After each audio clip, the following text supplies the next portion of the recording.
Effort is the greatest camouflage for internal incoherence. Most people move through the world believing that the friction they encounter is a sign of resistance to be overcome, failing to realize that the wall they are hitting is actually their own shadow projected onto the screen of reality.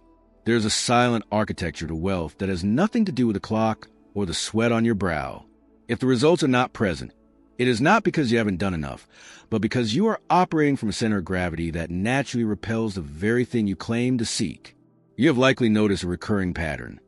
The more you chase, the further the object of your desire retreats. This is a law of inverted pursuit. To run after a result is to broadcast its absence to the universe, and the universe, being a perfect mirror, merely reinforces that void. You've been trapped in a loop of trying to force an external change while your internal position remains anchored in a state of wanting. In this invisible mechanics of mind, wanting and having are two different frequencies that can never occupy the same space. One is confession of lack. The other is a steady pulse of certainty.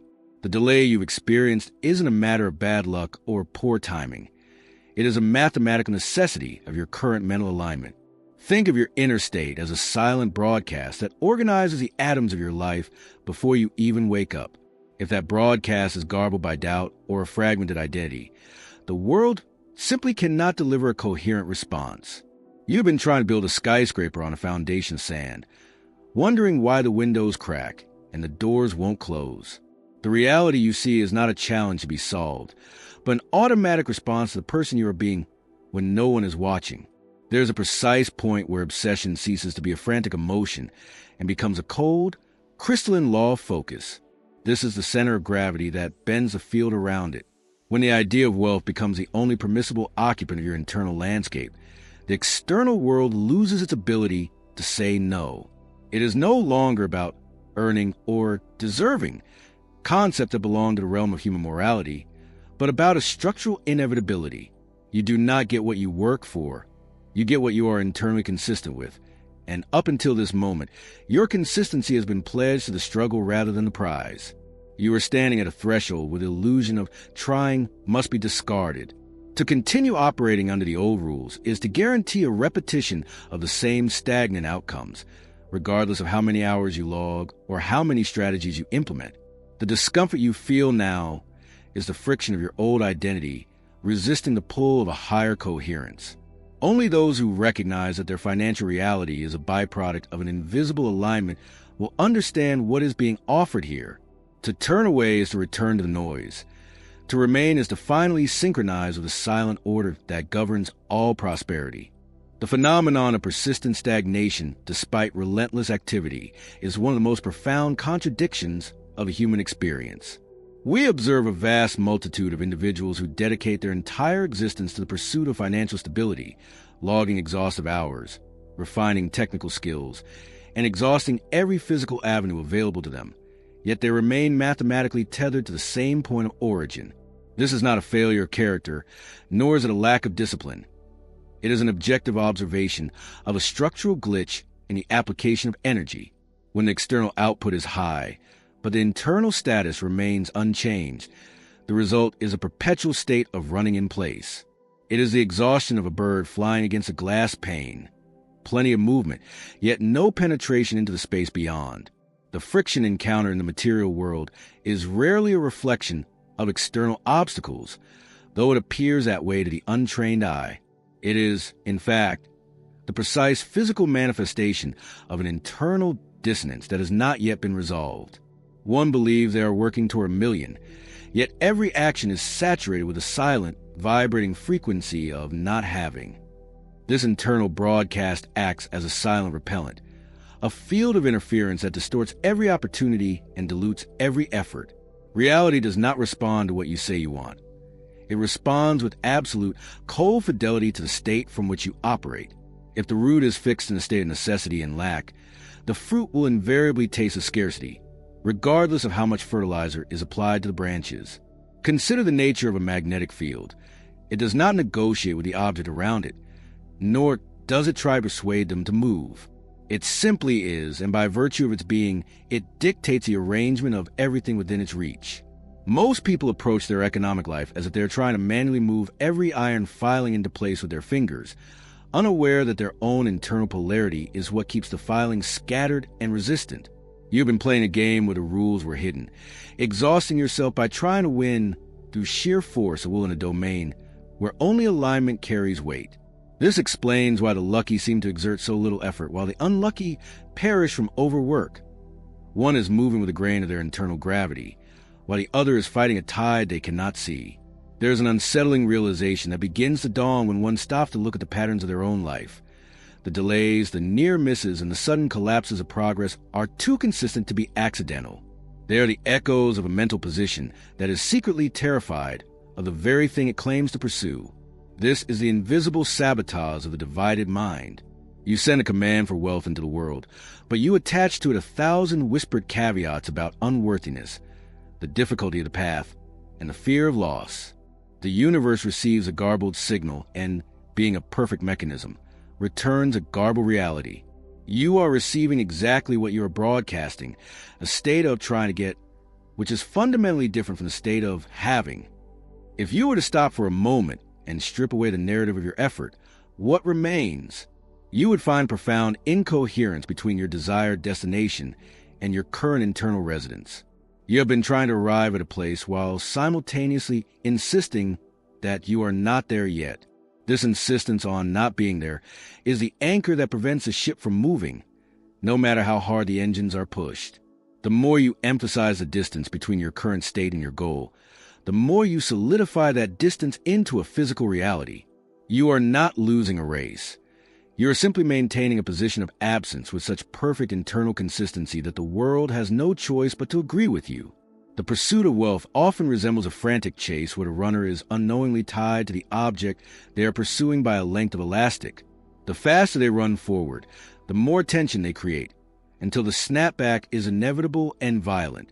This is the exhaustion of the hustle culture, a cycle of temporary gains followed by systemic fatigue, because the internal center of gravity has never shifted. You've been taught that the gap between where you are and where you want to be is filled with time and labor, but in the realm of the mind, there is no such thing as distance. There is only a shift in coordinate. If you have not shifted your coordinate, no amount of travel will ever bring you to a new destination. You must confront the possibility that your intelligence and your talent have been working against you, acting as sophisticated tools to justify your current state of lack. We use our logic to explain why things haven't happened yet, citing the economy, the competition, or the timing, but these are merely intellectual curtains hung over an empty stage. The mind loves to build complex structures of why not, because it provides a sense of safety within the familiar. This is a game of the ego. It would rather be right about why it is failing than be challenged by the terrifying simplicity of success. You have become a master at diagnosing the symptoms of your stagnation while ignoring the silent pulse of the disease itself. The invisible order of the world does not reward the seeker. It rewards the occupant. When you seek, you are by definition outside of the state, looking in. This position of the outsider is a mental frequency that commands a world to keep you at a distance. It is why the most desperate for money are often the ones from whom it flees most rapidly. They are projecting a field of need, and need is a vacuum that nature seeks to fill with more reasons to feel needy. Contrast this with a state of obsession, where the idea is no longer a goal to be reached, but a present reality to be inhabited. In that state, the seeking stops because the possession has already occurred in the only place that matters, the internal landscape where all external form is born. Is it possible that every failure you have ever experienced was actually a successful manifestation of your internal state?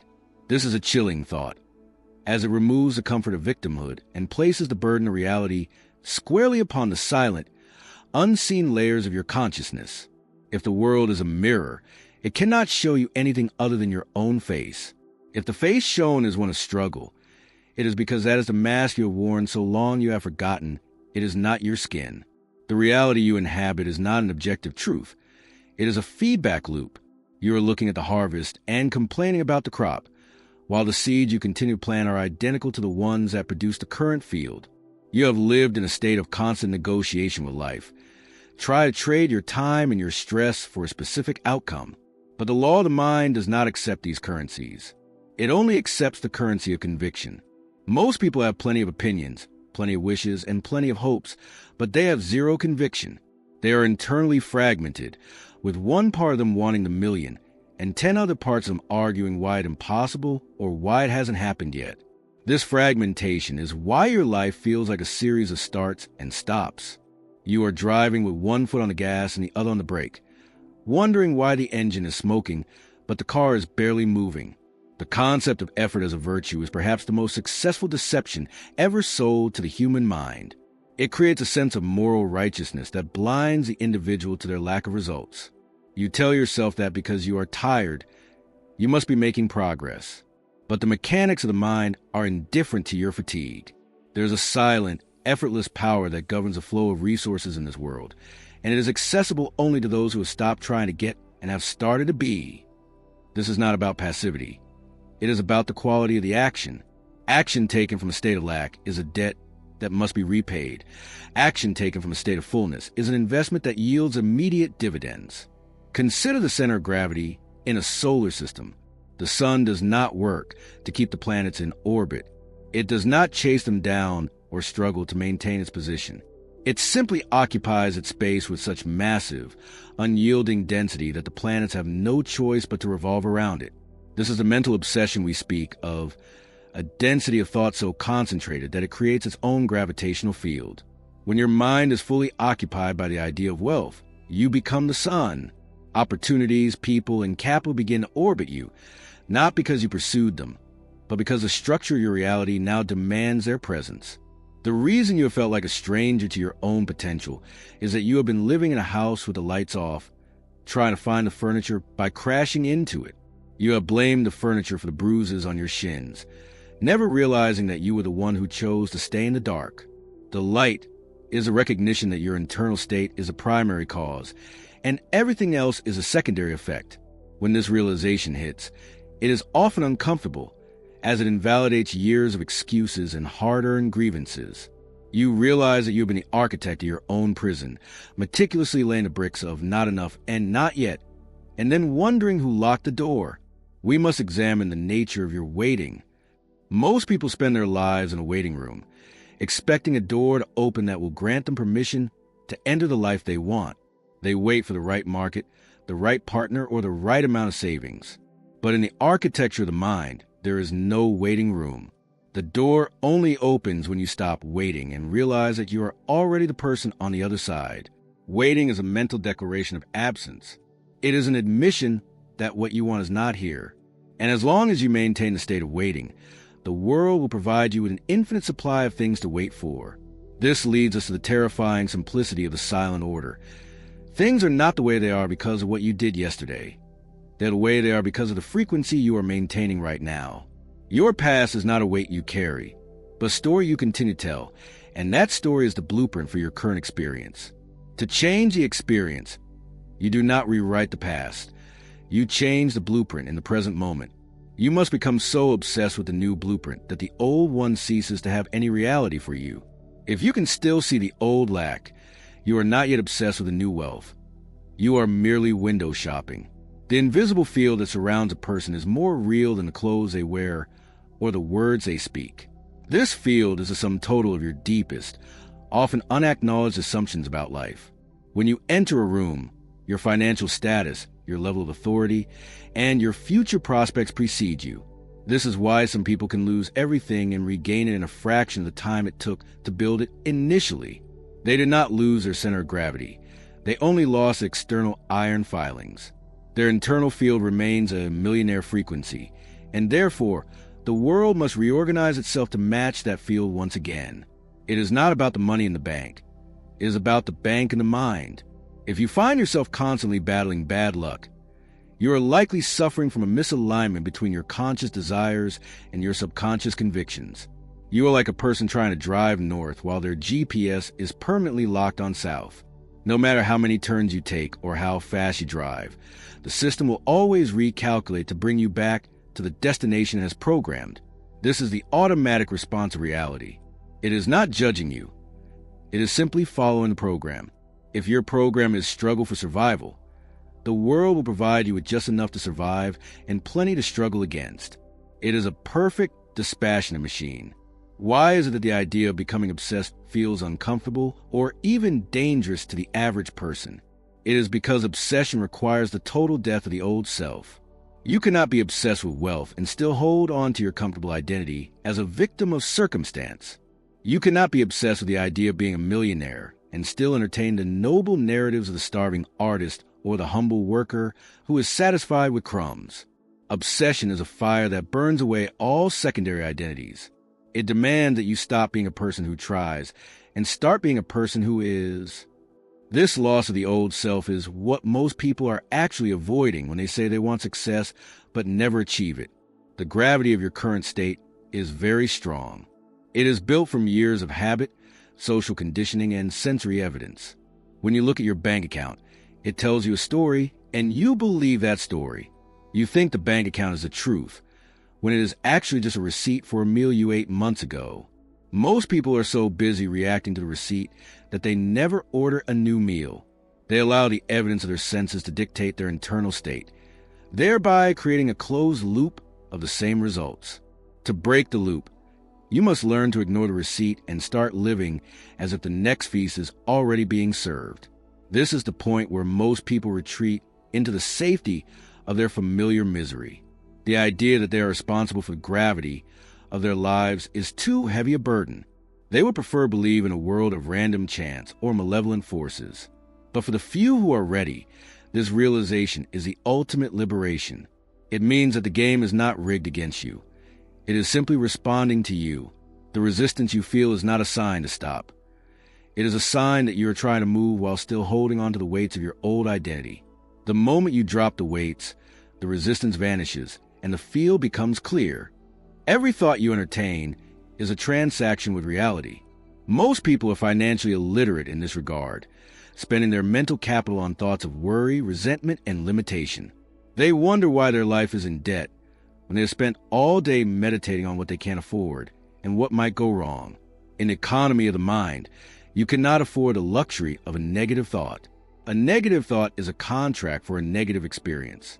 To become obsessed with the idea of wealth is to become a disciplined steward of your mental resources, refusing to invest a single moment in any idea that does not align with your ultimate state. The transition from wanting to being is a silent, internal click. It is the moment when the idea of wealth is no longer a distant star, but the very ground you stand on.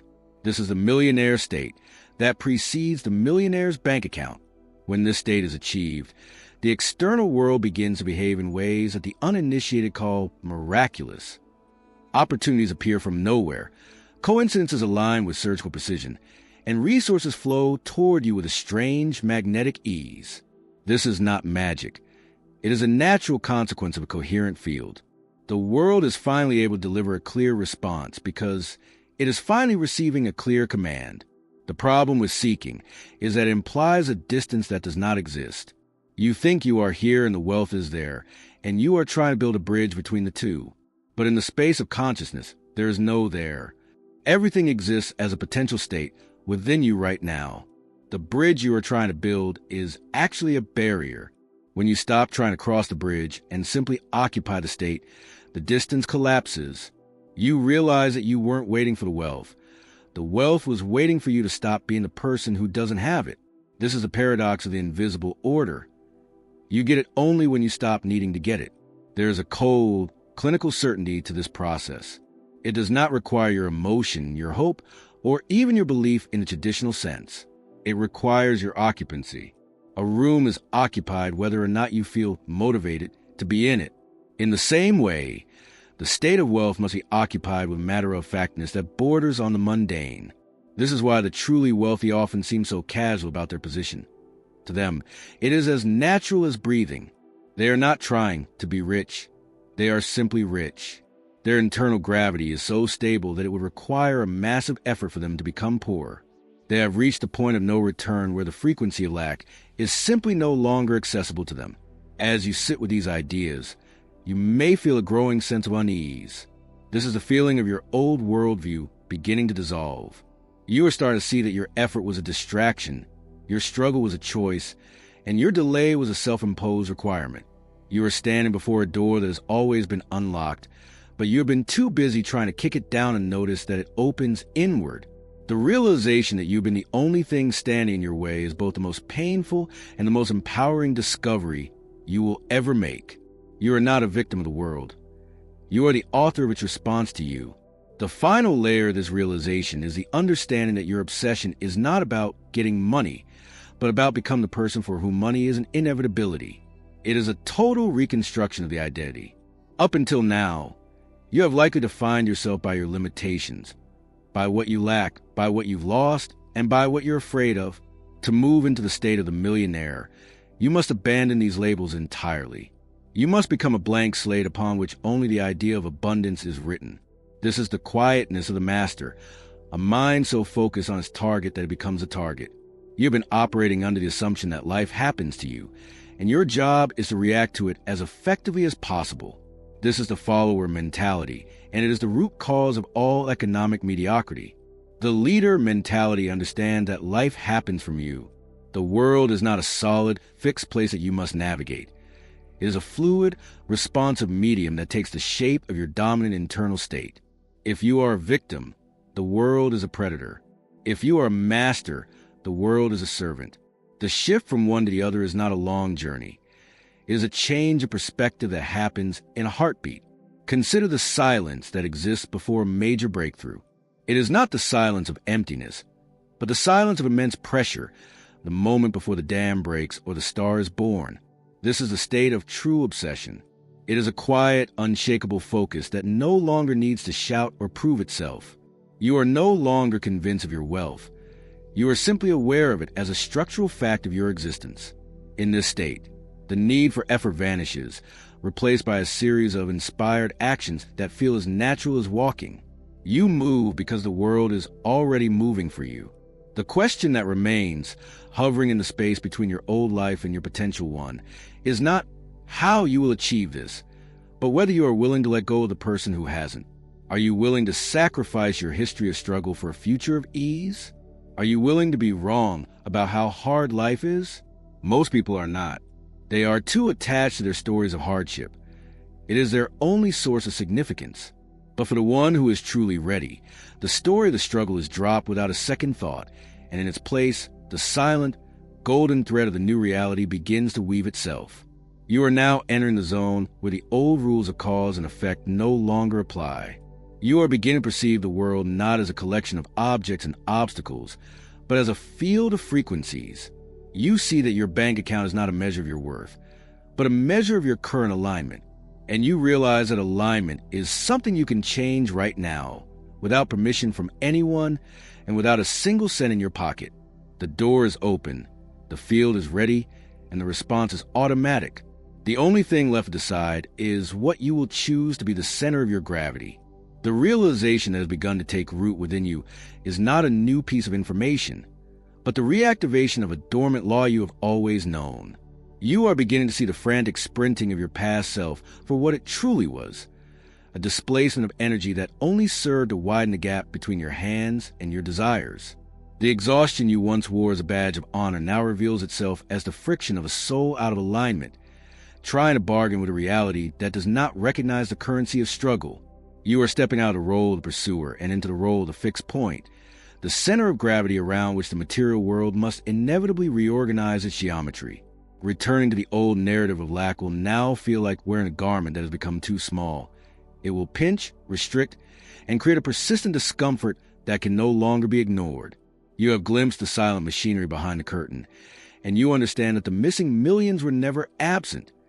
They were simply waiting for a host whose frequency did not cancel them out. The tension you feel is the old identity gasping for air as the new state of obsession begins to consume the oxygen of your inner world. This is a necessary death of the seeker, making way for the calm, terrifyingly stable presence of the one who possesses. You are no longer waiting for a signal from the outside world to tell you that you are successful. You have become the signal. The mirror of reality may take a moment to adjust its reflection, but the image has already been cast, and the glass has no choice but to follow. There is a profound stillness in knowing that the laws of the mind are as impartial and relentless as the law of falling bodies. You do not need to hope for a result any more than you need to hope that the sun will set. You have moved into a state of structural certainty where the outcome is woven into the very fabric of your being. This internal shift is the only real wealth that exists, for it is the source from which all physical gold is minted. As you move through the world from this day forward, you will notice that the walls you previously encountered turn into doors, and the no of the environment has softened into a yes. This is not because the world changed, but because you stopped being the person who required the resistance. You have traded the noise of effort for the silence of power, and in that silence, the blueprints of your new reality are being finalized with absolute precision. The bridge you have crossed today is one that only admits passage in a single direction. To continue this alignment is to move with the current of a life that has finally found its true north. If the resonance you feel now is the recognition of your own hidden authority, then the path forward is already clear, and the depth of your results will be determined solely by the depth of your internal consistency. Those who are ready to finalize this displacement of the old self will find the next steps as inevitable as the tide. The shadow never catches the sun.